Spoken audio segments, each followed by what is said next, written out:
My name is Dylan Adams, and today I'm going to talk about how countries around the world are addressing the obesity epidemic. My goal is to give an overview of countries of varying economic status and how it affects their ability to manage and control obesity within the healthcare field. As a developed country, the USA has been fighting the obesity epidemic since the early 1980s as the consumption of processed foods and sugary drinks spiked. Currently, the USA is widely regarded as one of the fattest countries in the world. Another developed country suffering at the hands of obesity is Germany. The epidemic in Germany sprouted up just a few years after the US. Like the US, dietary problems are a leading cause of the epidemic as alcohol and meat are widely consumed in Germany. Unlike the previous countries, Nigeria is considered developing. This might explain why the fight against obesity is relatively new, as issues were not observable until the start of the 21st century, which is most likely due in part to modernization, which made groceries much more widely available. So, who's affected?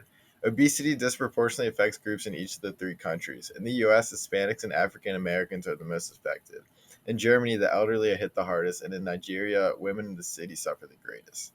Now, in terms of infrastructure, both the United States and Germany have some of the best available on the planet, giving millions of people access to treatments that they may need. And on the contrary, Nigeria's medical infrastructure is very limited in both availability and quantity. Now, when receiving healthcare, it's important to understand how each country's healthcare system functions. America has a market based system that provides both public and private funding. Private insurance is the main form of health coverage in America, and the government takes care of the needy or elderly. Now, for Germany, Germany's system is broken down into statutory health service and substitutive private health insurance. Health insurance is mandatory and is provided by the government universally. And Germany was one of the first countries to accomplish the feat of universal health care. On the contrary, Nigeria's system is broken down into three sectors, with the federal government in charge of tertiary care and local governments in charge of primary and secondary. The goal of the system was to provide universal health care to all citizens, but that objective has failed dramatically as only 5% of the country is insured. Now, overall, each country's healthcare setup has major influences on how each country addresses obesity. Therefore, I'm going to highlight some similarities and differences on how the US, Germany, and Nigeria plan to treat the obesity epidemic. First was sugar taxing. Regions in both America and Nigeria have implemented a sugar tax on sugary drinks. This increases the cost of unhealthy drinks and as a result incentivizes people to consume less sugar. Ultimately, this is accepted in order to slow down the growth of obesity amongst the youth. Speaking of the youth, both the US and Germany have made it a point of emphasis to prevent youth obesity. To accomplish this, both governments have made school lunches healthier and tried vigorously to push forward a new fitness plan to make children much more active. And on the flip side of life, in the elderly, you could argue that both the US and Germany are failing the elderly's fight against obesity. Yes, both countries offer the elderly free health care, but there's a lack of effort in addressing obesity as there aren't nearly as many federal programs geared towards tackling obesity within the elderly, which is evident in Germany's high obesity rates within the elderly.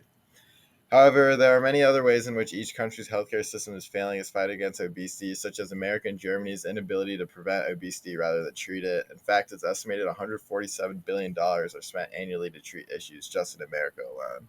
Whereas in Nigeria, their failing healthcare system does almost nothing to combat obesity.